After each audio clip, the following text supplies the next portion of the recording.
প্রশ্ন করে তারাবি কয় রাকাত, জামাত করে পড়বো না একাকি পড়বো, খতম পড়বো নাকি সূরা তারাবি পড়বো, প্রথম রাত্রে পড়বো না শেষ রাত্রে পড়বো, এগুলো যতগুলো প্রশ্ন করা হয় এগুলো প্রত্যেকটা হচ্ছে ইসলাম থেকে অজ্ঞ ব্যক্তিদের প্রশ্ন, এটা একটা জ্ঞানী ব্যক্তিদের প্রশ্ন নয়। অথচ আপনার জন্য ছাড় দেওয়া হয়েছে। রাসূলুল্লাহ সাল্লাল্লাহু আলাইহি ওয়াসাল্লাম বলছেন, মান কামা রামাদানান ঈমানান ওয়া ইহতিসাবান গুফিরা লাহু মা তাকাদ্দামা মিন যামবি, যেই ব্যক্তি রমজান মাসের কিয়াম করবে তার অতীতের সমস্ত গুনাহ মাফ করে দেওয়া হবে, যদি সে আল্লাহর কাছে নেকির আশায় পড়ে থাকে। আপনি বলেন তো দেখি, হাদিস তো বুখারী মুসলিমের, এখানে কোথায় আছে কয় রাকাত পড়তে হবে, কয়টা বাজে পড়তে হবে, কত লম্বা পড়তে হবে, কিছু বলেছে? কিছু বলা হয়নি। এটা আপনার সামর্থ্যের উপরে বান্দা ছেড়ে দিয়েছেন, সামর্থ্যের উপরে।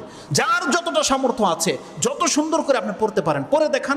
মুহাম্মদুর রাসূলুল্লাহ সাল্লাল্লাহু আলাইহি ওয়াসাল্লাম তো পড়ে দেখিয়েছে 8 রাকাতে সারা রাত পার। তাহলে আপনিও মাঝে মাঝে করে দেখান। এটা 8 রাকাতেই কেন বাধ্যতা করে দিয়েছেন? যেই ব্যক্তি চেয়ারে বসে নামাজ পড়ে সেও আপনার কারণে বাধ্য 8 রাকাতই সে পড়ে। যেই ব্যক্তি বাচ্চা মহিলা সেও আপনার কারণে বাধ্য হয়ে গেছে, সেও 8 রাকাতেই পড়তেছে, 20 রাকাত পড়তেছে। কেন করেছেন এটা? মাঝে মাঝে লম্বা করে দেন 2 রাকাত, ঘন্টা পার করে দেন। মাঝে মাঝে 4 রাকাত দিয়ে 2 ঘন্টা পার করে দেন। মাঝে মাঝে 6 রাকাত পড়েন। আপনার ওই 8 রাকাতেই সুন্নত, এটাই বা সাব্যস্ত করতে কে বললো? অথচ হাদিসে তো স্পষ্ট আছে রাসূল সাল্লাল্লাহু আলাইহি ওয়াসাল্লাম কোন রাতে 2 রাকাতও পড়েছেন, 4 রাকাতও পড়েছেন, 6ও পড়েছেন, 8ও পড়েছেন, 10ও পড়েছেন, 13 পর্যন্ত প্রমাণ আছে। যারা